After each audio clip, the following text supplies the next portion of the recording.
성희롱에 대해 우리 국민들은 어떻게 생각하는지 조사한 결과가 나왔습니다. 성별과 나이에 따라 인식 차이가 컸는데요. 보복이나 불이익 우려 때문에 적극적으로 성희롱에 대처하기 어렵다는 답변도 많았습니다. 신지원 기자의 보도입니다. 국가인권위원회가 전국 초중고생과 대학생, 직장인 등 남녀 만여 명에게 성희롱하면 떠오르는 단어를 물었습니다.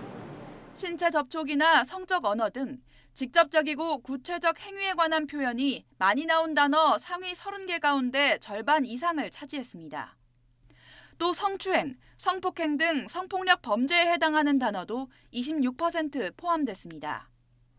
업무상 관계에서 발생하는 성적 괴롭힘인 성희롱의 법적 개념과는 달리 국민들은 심각한 성범죄로 인식하는 경향이 적지 않았습니다. 하지만 친근감의 표현을 오해한 것에서 비롯된다 등 성희롱에 대해 잘못 알고 있는 정도는 성별과 나이에 따라 차이가 있었습니다. 여성보다 남성에서 또 나이가 많을수록 잘못 인식하는 경향이 높았는데 특히 성희롱 피해가 과장되는 측면이 있다는 항목에서 남녀 사이 인식차가 가장 컸습니다.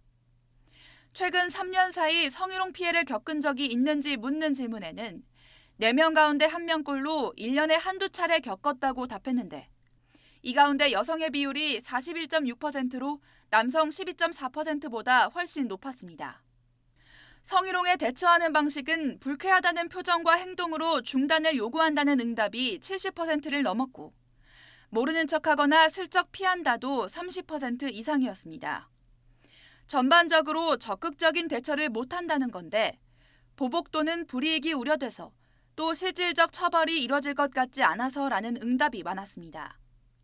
성희롱으로 인한 2차 피해를 경험하거나 주변에서 목격했다는 비율은 65%나 됐습니다.